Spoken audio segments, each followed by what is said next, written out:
Oh, tamad kayo eh. Look at this. These are Chinese products na nabibili sa Binondo. Na sinabi nyo, warning, masama sa kalusugan. Huwag tangkilikin. And yet, pinapabayaan nyo na nagkalat to sa Binondo at sa Quiapo. Ayan oh, mga Chinese products. Meron pa dito, may ampet.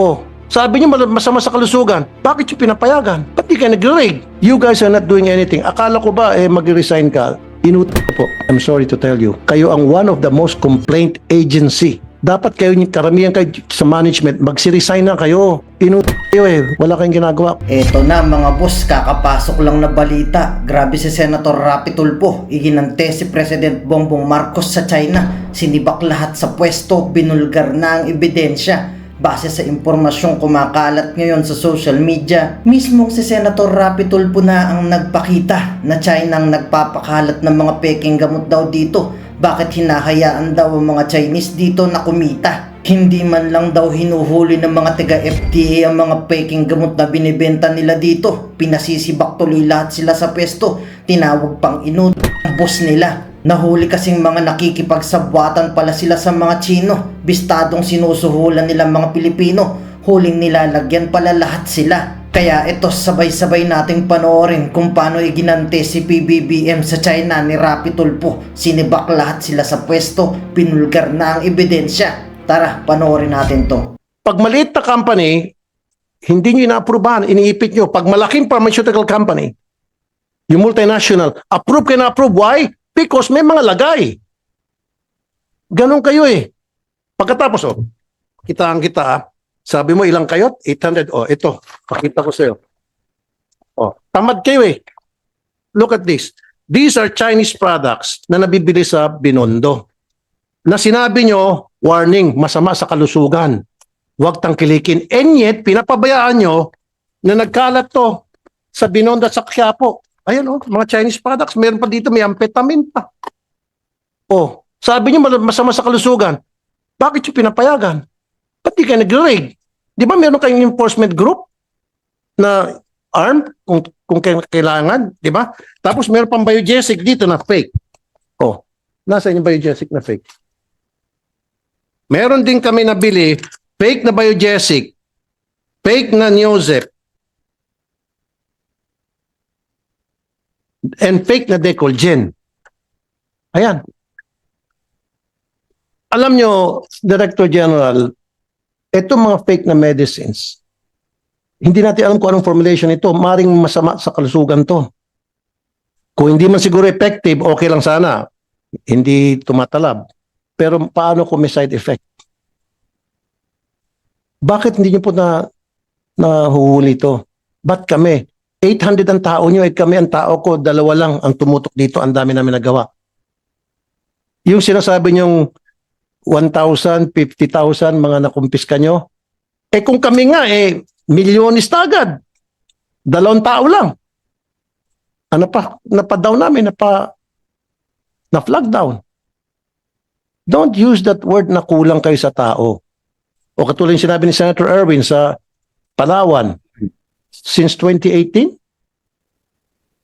importante yun para sa libre dialysis sa probinsya. Hindi ma-aprobahan. Why? Kasi hindi kayo nakafocus doon. Kasi walang lagay yun eh. Kaya sinantabi nyo. Pero kung may mag-apply na malaking pharmaceutical companies, I bet you, aprobahan nyo agad yun. Kung hindi pala tumawag si Sen. Erwin, tenga lang yun.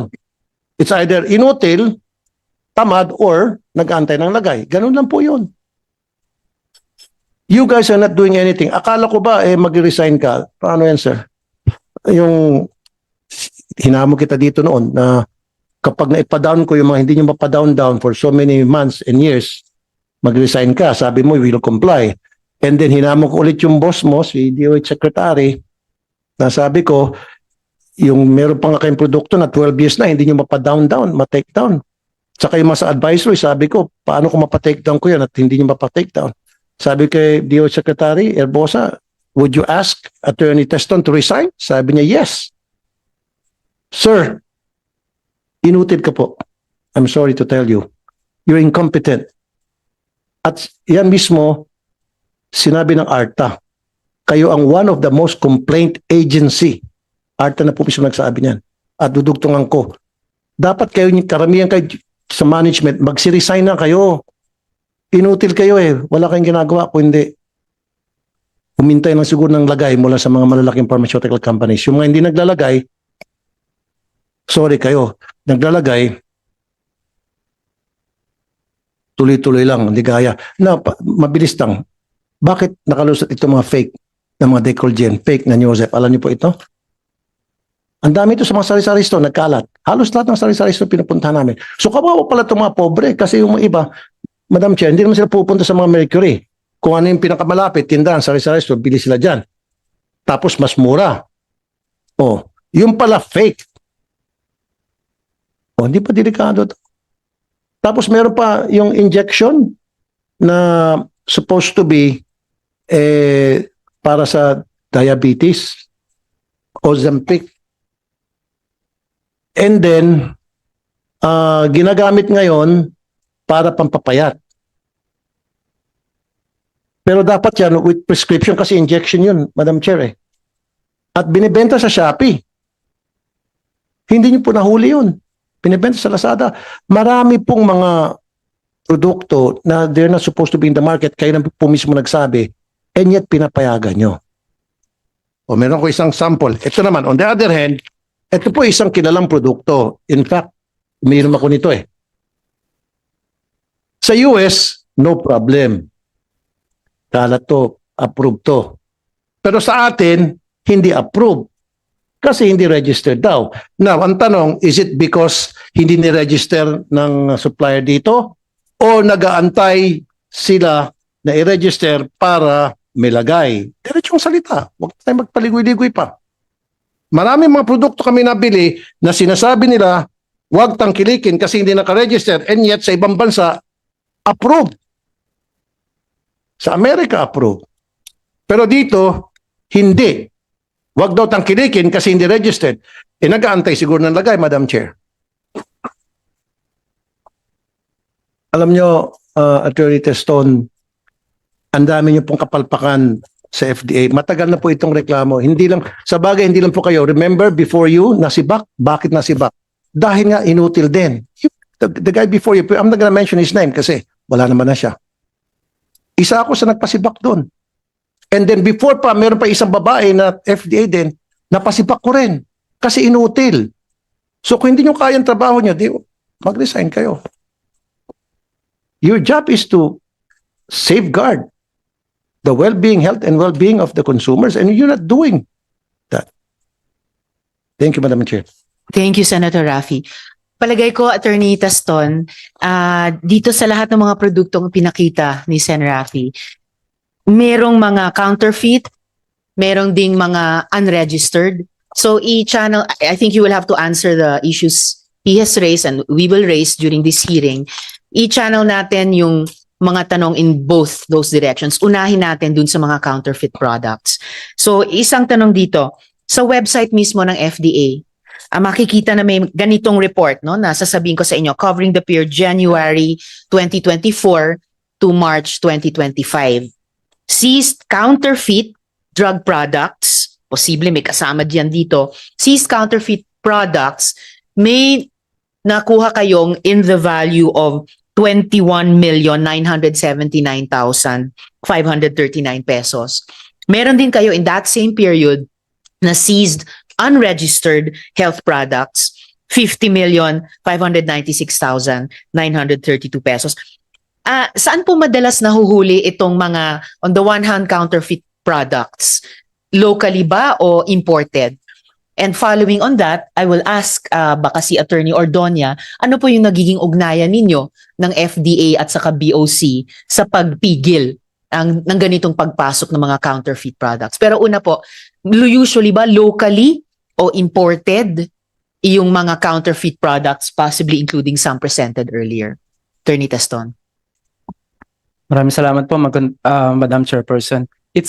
Halo po siya ng local at saka imported po. Pero since ang Pilipinas po ay largely importing country, hindi lang po sa pharmaceutical product, pati po sa pagkain, cosmetics, and other health products, marami rin po talagang imported health products po as defined under the charter of the FDA, which is RA 3720 as amended by RA 9711. So marami po talagang peddlers din po na nanggagaling po sa labas po ng bansa. At meron din po silang mga kasama dito na local distributor po, Madam Chairperson. Kung ganun ang kaso, so ano nga yung nagiging ugnayan nyo sa Bureau of Customs para mabawasan or ma-eliminate yung practice na ito na nakakapag-import ng mga counterfeit pala na pharmaceutical products na malamang pumapasok dyan sa bag na pinakita kanina? In terms po of border controls po, Madam Chairperson, meron pong in-issue po na, I think, if I'm not mistaken po, memorandum circular way back pa po nung administration ni President Aquino. And na what do those circulars mandate you and BOC to do together? bago po i-release po ng Bureau of Customs sa border po of entry, dapat po kunin nila yung license to operate as importer-distributor. At hindi lang po dapat license to operate, dapat po yung produkto mismo, dapat meron po siyang market authorization o yung tinatawag po natin na Certificate of Product Registration. Pag na-present po ito ng isang importer sa border po natin, it will be enough for purposes of FDA clearance, it will be enough for the Bureau of Customs to release them, provided that they pay the appropriate tariffs, duties, and taxes po, Madam Chairperson. Okay, so matanong ko po si Attorney Ordonia. So sir, pag nakita nyo yung bag na ipinakita kanina, halo-halong mga produkto, malamang yung iba doon ay mga counterfeit pharmaceutical products. Gaano nyo kahigpit o gaano kahigpit na i-enforce ng customs, ng bureau, na bago nyo i-release, mayroong license to operate, may market authorization, may certificate of product registration, ipepresenta sa inyo at kumaga isa-certify nyo sa FDA para mabawasan yung ganitong bag na inilabas kanina na malamang may counterfeit products na kahalo. Attorney. Good morning, Madam Chair. I confirm the statement of the FDA, Madam, and before releasing these items, we see to it that we verify the authenticity of the documents presented. And with respect to counterfeit products, we have this office in the bureau, specifically the Intellectual Property Rights Division under the Customs Intelligence and Investigation Service. Our office is mainly with respect to the anti-illegal drugs.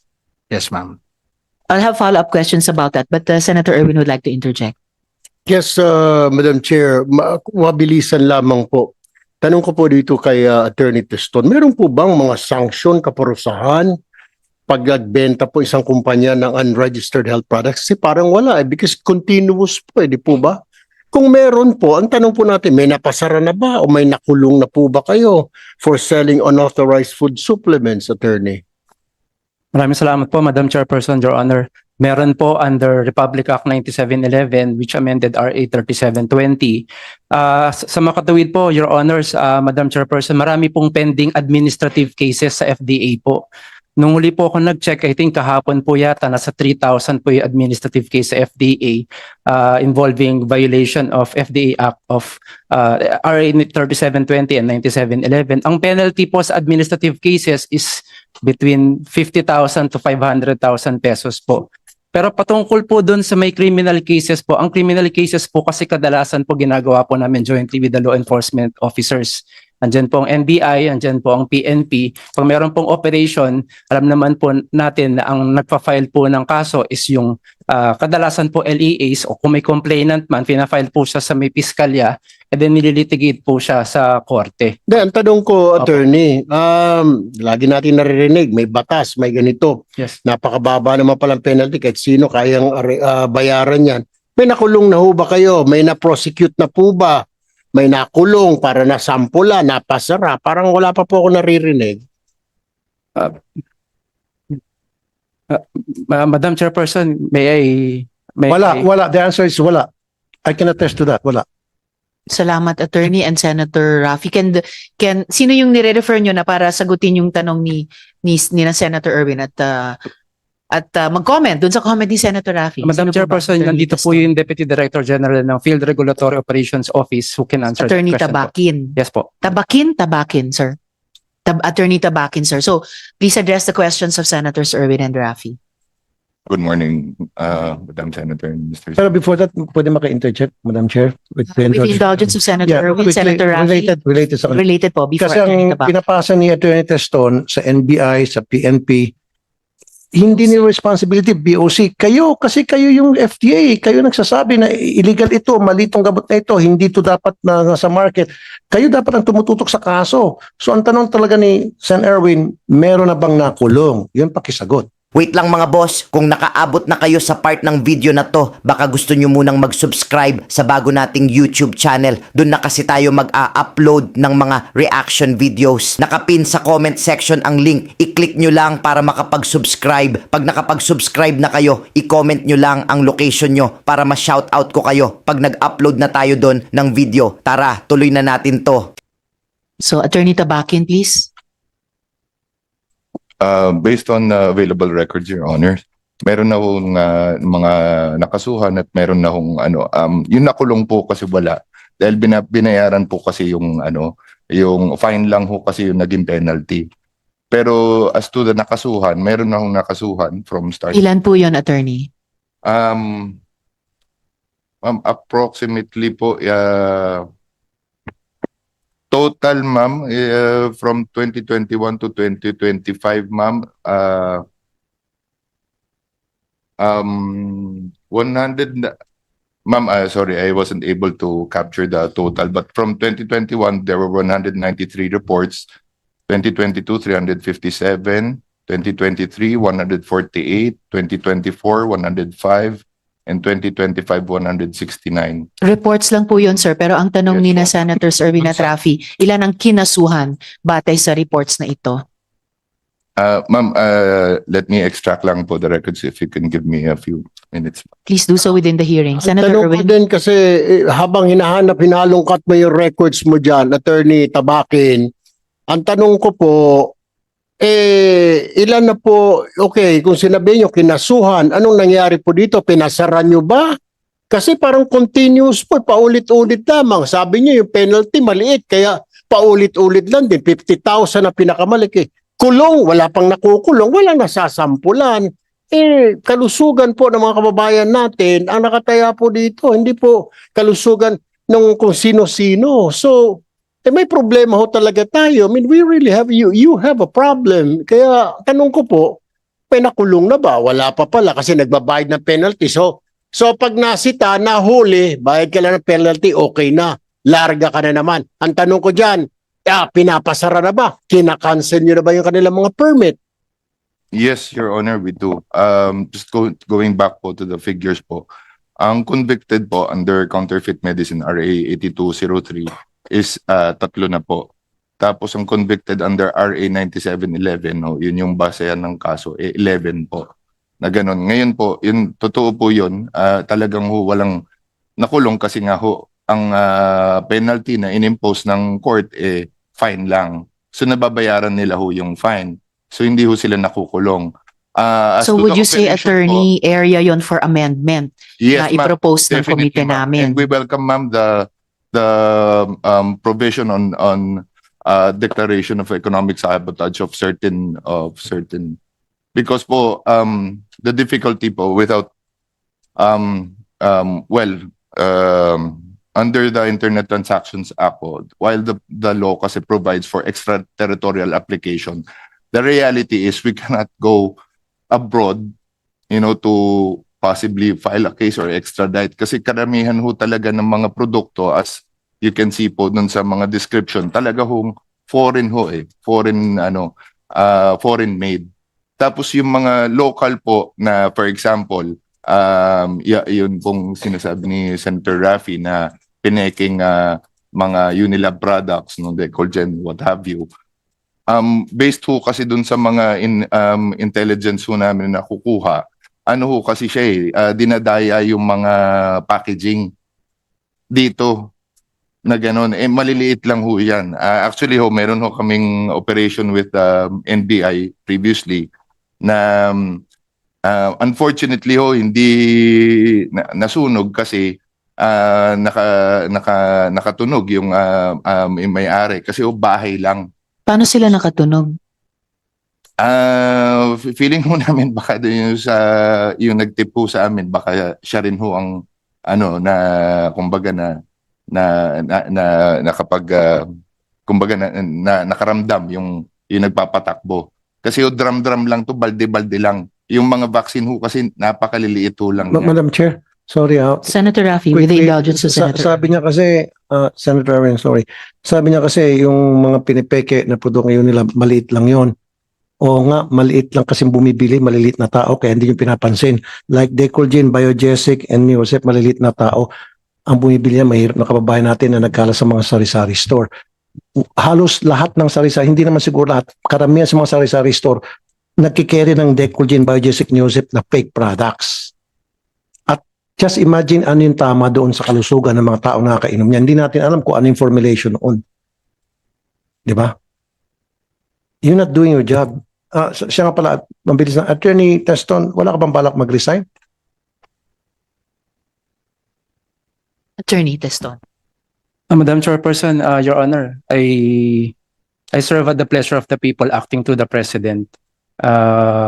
Since I assumed office, I devoted my time and effort to this agency to improve. And personally, I think I've expanded the human resource of the FDA and made some advancement. But respectfully, I respect the opinion of Senator Tulfo about me running the agency. I serve at the pleasure, again, I serve at the pleasure of the people acting through the President. And if there's someone better than me to head the agency, I'll gladly yield the post to that better person, Madam Chairperson. But for now, while I'm still here, since resignation is a voluntary act, I will continue exercising my functions as Director General.